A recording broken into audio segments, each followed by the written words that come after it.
Сәлем баршаңызға. Бүгінгі мастер-класста біз осындай квадратиктерді тоқып үйренеміз. Осындай квадратиктерді тоқып білсеңіздер, кез келген затты тоқсаңыздар болады. Квадратиктерден шоппер, осындай жилет, кардиган, топтар тоқсаңыздар да болады. Плед тоқуға болады. Бір квадратикпен көп затты тоқып, құрастырып тоқуға болады. Тоқылу жолы өте оңай. Үш түсті үйлестіріп тоқсаңыздар өте әдемі болады. Бірінші осы жерінен түсінбеген жерлеріңіз болса, комментарияға қалдырып кетсеңіздер болады. Келесі видео сабақтарда сол қателікті түзететін боламыз.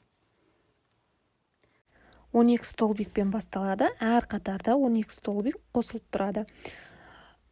Арасында петлялармен 3 столбик тоқимыз, және де ауамда бір петля қосып тоқитын боламыз. Оны тоқып жатқан кездерде сіздерге түсінікті болады.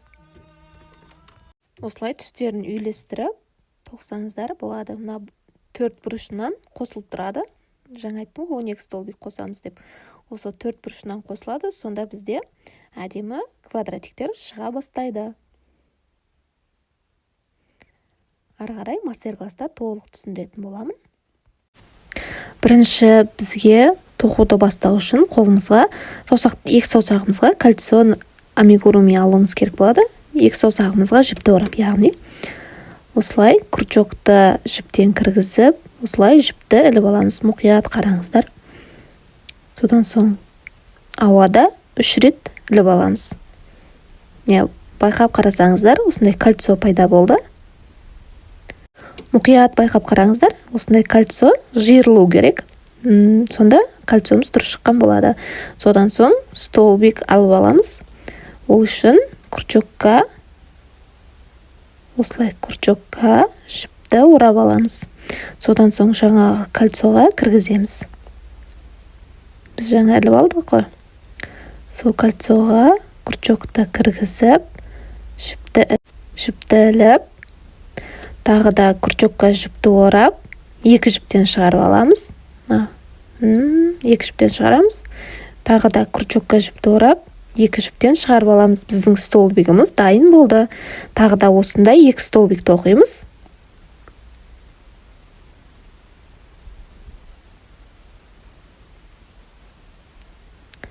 Екі столбик тоқып алған соң, ауада бір ілмек іліп аламыз, яғни воздушная петля.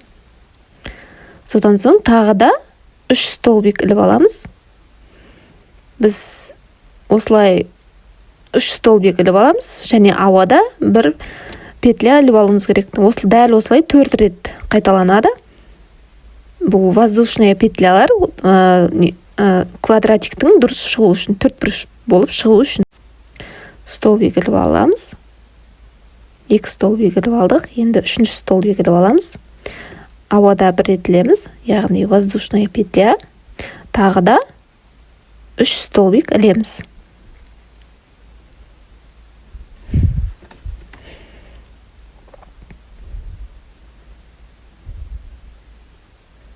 Үш столбигімізді іліп алдық. Тағы да воздушная петля.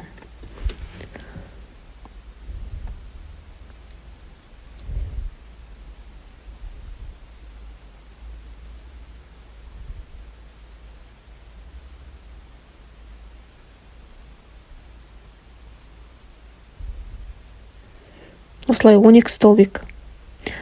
12 столбик, 4. Қатарымыздың соңына дейін 4 воздушная петля, 12 столбик тоқуымыз керек. Тоқып аламыз. Ауада 3 рет іліп алдық қой. Бірінші бастаған кезде соның 3-ші петлясымен соңғы петля столбикта крючокты осылай қосып аламыз. Мұқият қараңыздар. Барынша түсінікті етіп көрсеттім. Енді бізде екінші қатар басталады.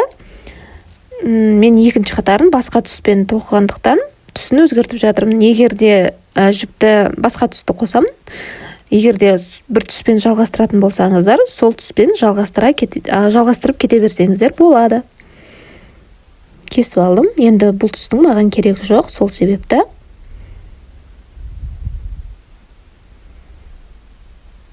Жақсылап жіпті осылай іліп бекітіп кетеміз, сөгіліп кетпес үшін. Міне осындай воздушная петля алдық қой жаңа. Осылар төрт бұрышы шығып тұр сонымен.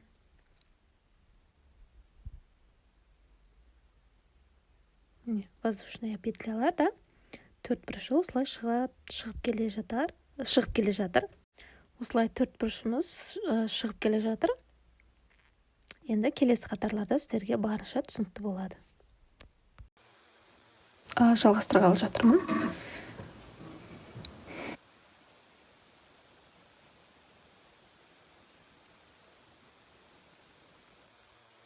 Үш рет іліп аламыз.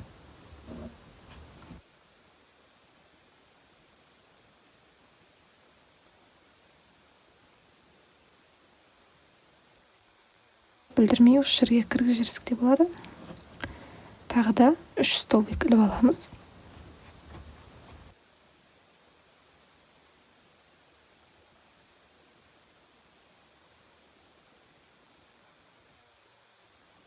Бізде әр төртеуін тоқып алдық қой. Енді екінші қатарымызда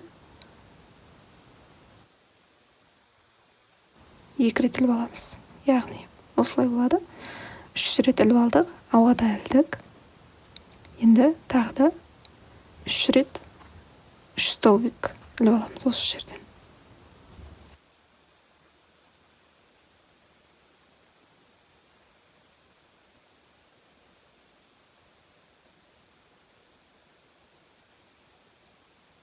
Воздушная петля 1 рет іліп аламыз осылай. Ілеміз. Бұл кезде ауада 1 рет ілдік қой. Дәл сол жерден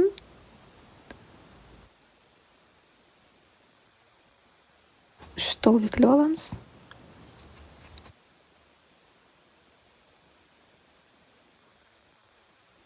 Ауада 1 рет ілеміз. Тағы да дәл сол жерден 3 столбик іліп аламыз.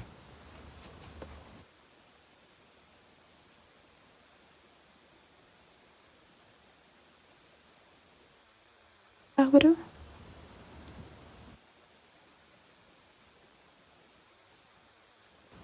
Тағы да ілеміз.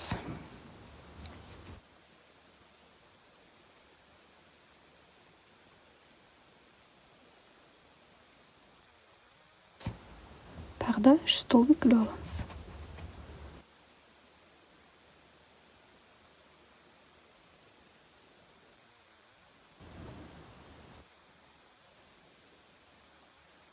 Ілеміз.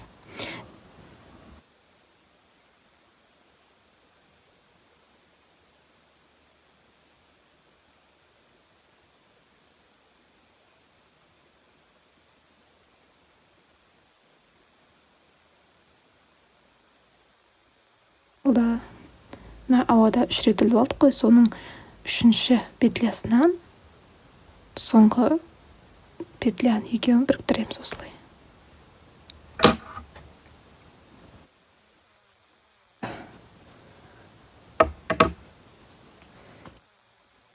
Басқа түсті қосып тоқитын боламын.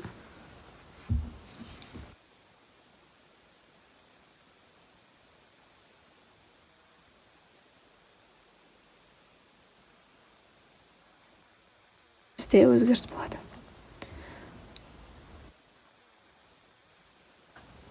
Іліп, ауада 3 рет іліп аламыз.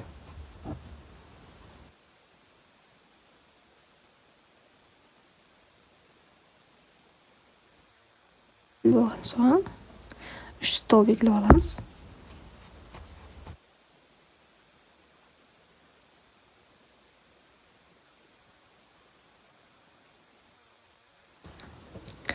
Осы жерге келген кезде көбейтіп отырамыз, 2 рет ілеміз дәл осылай. Ал осы жерге келгенде тек 3 столбик ілеміз.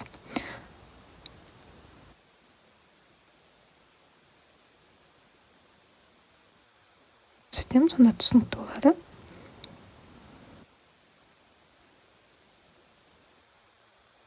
Біз 1 рет қана 3 столбикті ғана ілеміз. Ал осы жерге келген кезде 6 столбик арасында ауада бір петля ілеміз, яғни осы жерде бізде көбейту отырады. Осы бұрышымыз осы жерден шығып тұрады, сондықтан көбейту осы жерде болады. Ауада. Содан соң крючок кәшігімізді орап, осы жерден 3 столбик іліп аламыз.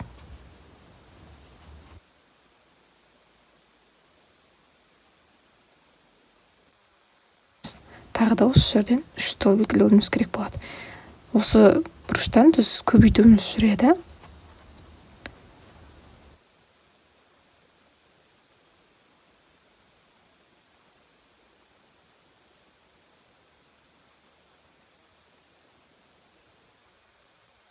Сондықтан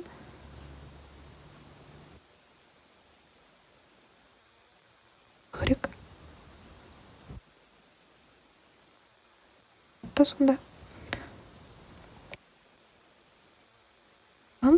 осы жерден 3 столбик іліп аламыз.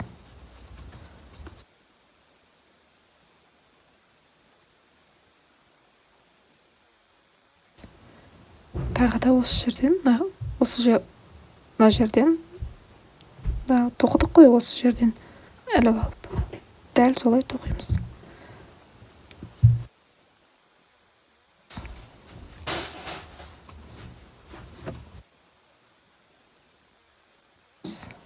Тағы да 3 столбик тоқып аламыз.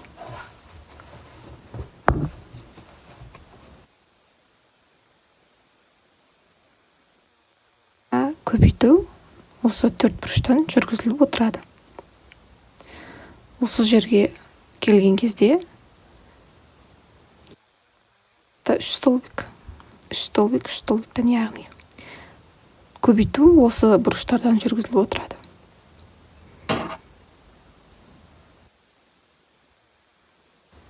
Осы жерден 3 столбик іліп аламыз.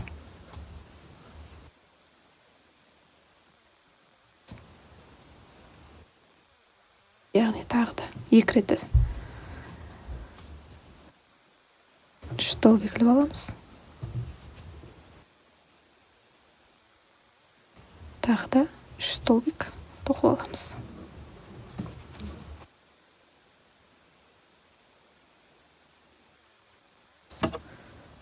Үш столбик тағы да тоқып аламыз.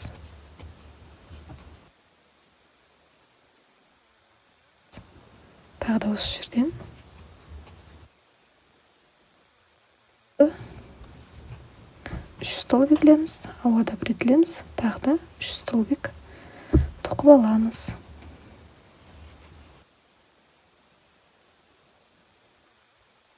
Жүреді. Яғни ауада 3 рет іліп алған бірінші ауада 3 рет іліп алдық, соның 3-ші петлясымен соңғы тоқып алған петля екеуін біріктіреміз. Яғни крючокпен осылай біріктіріп аламыз. Бұл жіппен де аяқтадық. Кесіп алсақ та болады. Сіздер өздеріңіз қалаған түстеріңізбен тоқып жалғастырасыздар.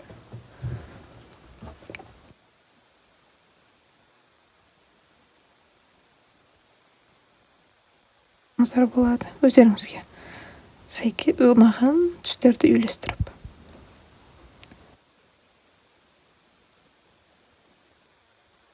Үшінші қатарда ауада 3 рет іліп аламыз, тағы да 3 столбик тоқып аламыз.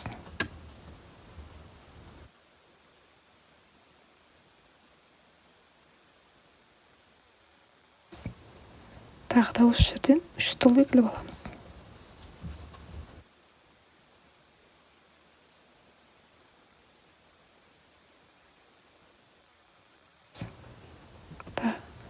Енді тоқуды осы жерден жалғастырамыз.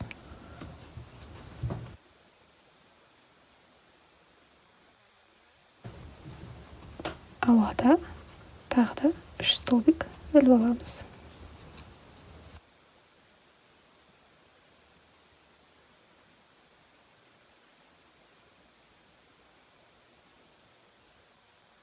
Осы жерден шығарамыз дедік қой. Міне, әр қатарға келген кезде осы жерден көбейту болып отырады. Ал қалған жерлерінен 3 столбик, тек қана 3 столбик бір рет осылай тұрады. Ал осы бұрышына келген кезде 3 столбик былай және осылай 3 столбик арасында бір петля қалдырып 3 столбикті осылай 2 рет біріктіріп тоқитын боламыз.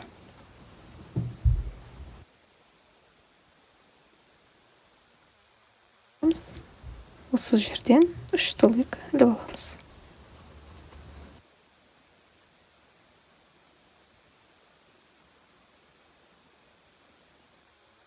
Енді осы жерден 3 столбик іліп аламыз.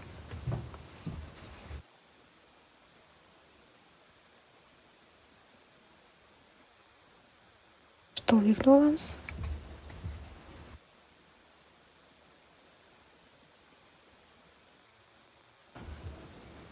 Тағы да осы жерден 3 рет 3 столбик іліп аламыз.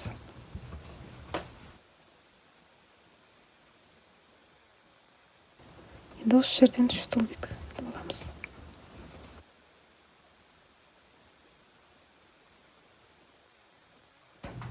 Тағы да осы жерден 3 столбик іліп аламыз.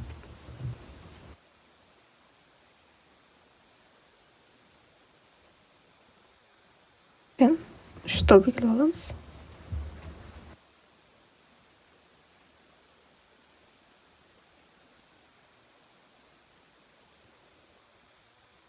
Тағы да осы жерден 3 столбик іліп шығарамыз.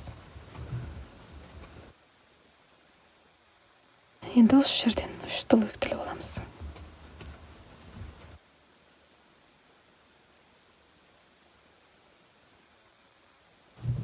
Тағы да енді осы жерден 3 столбикті жалғастырамыз.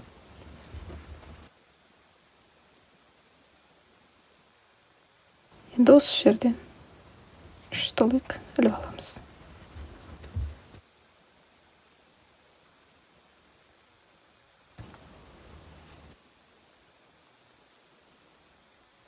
Столбик іліп аламыз.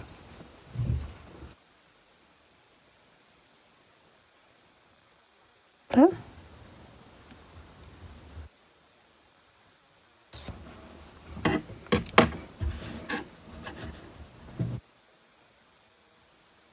Квадратик шығып келе жатыр.